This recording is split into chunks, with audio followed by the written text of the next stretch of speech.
حضرت ابن عمر رضی اللہ تعالی عنہ سے روایت ہے، وہ فرماتے ہیں کہ جناب نبی کریم صلی اللہ علیہ وسلم کا پاک ارشاد ہے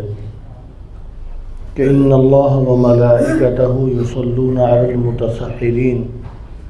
کہ بے شک اللہ تعالیٰ اور اس کے فرشتے سحری کھانے والوں پر رحمتیں نازل فرماتے ہیں۔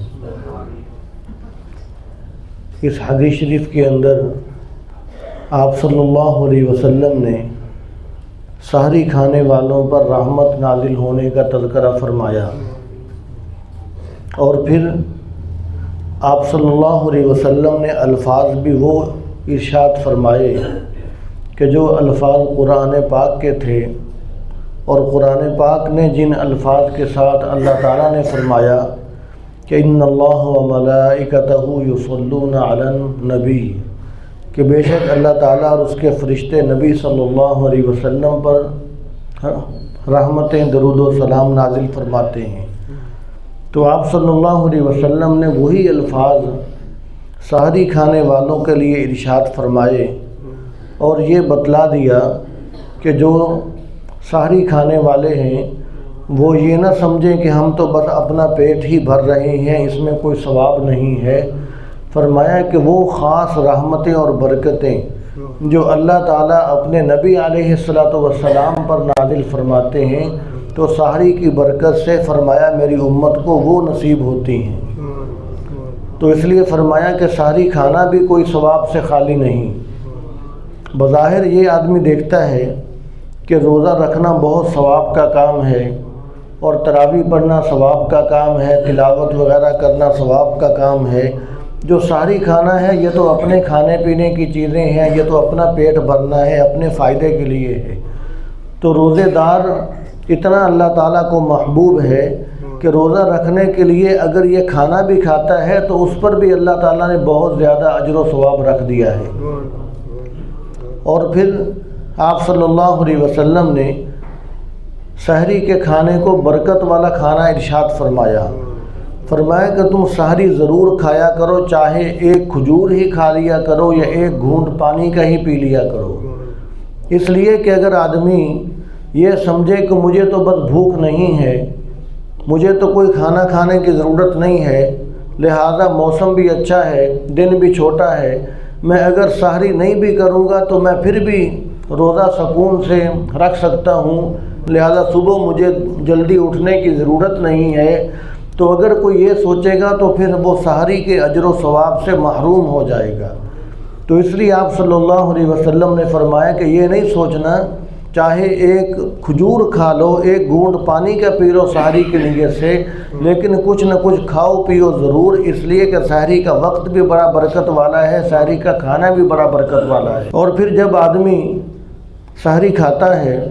تو گویا کہ اللہ تبارک و تعالیٰ کے سامنے اپنی کمزوری اور اپنی عاجزی کو ظاہر کر رہا ہے، اور اللہ تعالیٰ اس بات سے خوش ہوتے ہیں کہ آدمی اپنی کمزوری، اپنی عاجزی، انکساری اللہ تعالیٰ کو دکھائے۔ اگر آدمی اللہ تعالیٰ کو ایسے کاموں کے اندر اپنی بہادری دکھلائے تو یہ اللہ تعالیٰ کو پسند نہیں ہے، کمزوری اور عاجزی دکھانا پسند ہے۔ تو آدمی کمزوری اور عاجزی دکھلا رہا ہے سحری کھا کر کہ یا اللہ میں سحری کھا رہا ہوں، تو لہٰذا روزہ رکھنے کے لیے جو میرے بس میں تھا وہ میں نے کر لیا، اب آپ مجھے شام تک بھوکا پیاسا رہنے کی ہمت عطا فرمائیے۔ تو جو سحری نہیں کھا رہا گویا کہ وہ اللہ تعالیٰ کو اپنی بہادری دکھلا رہا ہے کہ میں سحری نہیں کھا رہا، میرے اندر اتنی ہمت ہے کہ میں شام تک بھوکا پیاسا رہ سکوں گا۔ تو اللہ تعالیٰ کو اپنی عاجزی اور کمزوری دکھائی جائے تو یہ اللہ تعالیٰ کو زیادہ محبوب ہے۔ اور پھر آپ صلی اللہ علیہ وسلم نے ارشاد فرمایا کہ تم سحری کھایا کرو، اور سحری کھا کر روزے پر قوت حاصل کیا کرو، اور فرمایا کہ تم دوپہر کو تھوڑی دیر سو لیا کرو، دوپہر کو تھوڑی دیر سو کر پھر رات کو آخر شب میں اٹھنے کے لیے تم قوت حاصل کیا کرو۔ یعنی اگر آدمی سحری کھا لیتا ہے تو روزہ رکھنا آسان ہو گیا، اور آدمی اگر دوپہر کو تھوڑی دیر آرام کر لیتا ہے، سو جاتا ہے، تو اس کے لیے پھر آخر شب میں اٹھنا آسان ہو گیا۔ تو اگر آدمی سارا دن سوتا نہیں، کام کاج کے اندر مشغول رہتا ہے، تو پھر اس کے لیے تہجد میں اٹھنا مشکل ہو جاتا ہے۔ تو اس لیے آپ صلی اللہ علیہ وسلم نے ارشاد فرمایا کہ تم دوپہر کو تھوڑی دیر آرام کر لیا کرو، تاکہ صبح اٹھنا، جو تہجد کے لیے ذرا جلدی اٹھنا، فرمایا کہ وہ تمہارے لیے آسان ہو جائے گا۔ جب آدمی صبح اٹھے گا تو اس وقت جب آدمی کے ذہن کے اندر بات یہ ہوگی کہ میں اب اٹھ رہا ہوں تو میں نے اب رات کو دیر سے سونا ہے، تو پھر اٹھنے کو بھی جی نہیں چاہے گا، اس لیے کہ آدمی یہ سوچے گا کہ سارا دن تو میں نے آرام نہیں کرنا، پھر رات کو بھی دیر سے سونا ہے، لہٰذا ابھی وقت ہے میں تھوڑی دیر اور سو لوں۔ تو جب یہ ذہن کے اندر ہوگا تو پھر صبح اٹھنا بھی مشکل ہوگا۔ اور جب آدمی کو یہ پتہ ہوگا کہ میری دن کے وقت بھی سونے کی کوئی نہ کوئی ترتیب ہے، میں گھنٹہ 2 گھنٹے دن کو بھی میں آرام کر لیتا ہوں، تو پھر صبح آدمی کے لیے اٹھنا بھی آسان ہوگا۔ آدمی کو پتہ ہوگا کہ اگر نیند تھوڑی سی کم بھی رہ گئی، کوئی تھکاوٹ ہوئی، کوئی پریشانی ہوئی، تو میں نے دن کو سونا ہی ہے، تو لہٰذا پھر صبح کے لیے پھر صبح اٹھنا بھی آدمی کے لیے آسان ہو جاتا ہے۔ اور آدمی کو دنیا کے کام کاج کے اندر، کاروبار کے اندر اپنے آپ کو اتنا بھی زیادہ مشغول نہیں کر لینا چاہیے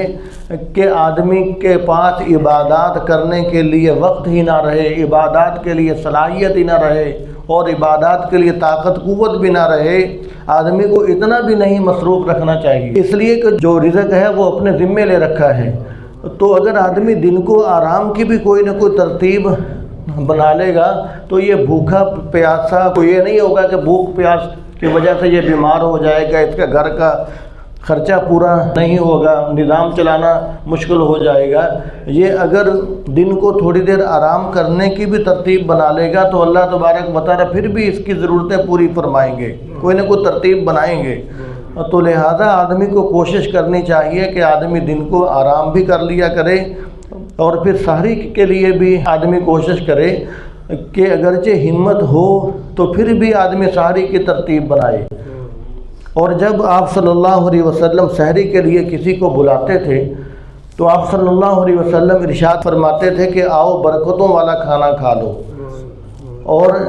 ایک حدیث شریف کے اندر آپ صلی اللہ علیہ وسلم نے ارشاد فرمایا کہ 3 چیزوں میں اللہ تعالیٰ نے بہت برکت رکھی ہے۔ فرمایا کہ ایک جماعت کے اندر، تو جماعت سے مراد محدثین اکرام نے لکھا کہ باجماعت نماز جو پڑھی جاتی ہے، اس سے مراد یہ بھی ہے، اور محدثین اکرام نے لکھا کہ جو کام مسلمانوں کی ایک جماعت مل کے کرے، جو کام مشورے کے ساتھ، اس سے مراد وہ بھی ہے۔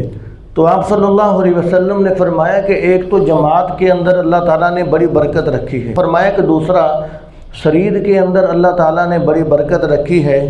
کہ جو شوربے وغیرہ کے اندر روٹی توڑ کر ڈالی جاتی ہے، تو فرمایا کہ شرید میں بڑی برکت ہے۔ اور تیسری چیز آپ صلی اللہ علیہ وسلم نے فرمایا کہ سحری کے کھانے کے اندر اللہ تعالیٰ نے بڑی برکت رکھی ہے۔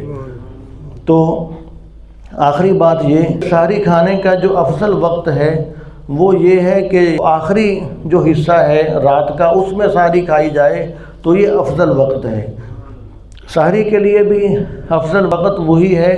اور تہجد پڑھنے کے لیے بھی افضل وقت جو ہے وہ وہی ہے۔ تو اس کی علماء نے یہ ایک ترتیب لکھی ہے کہ مغرب سے لے کر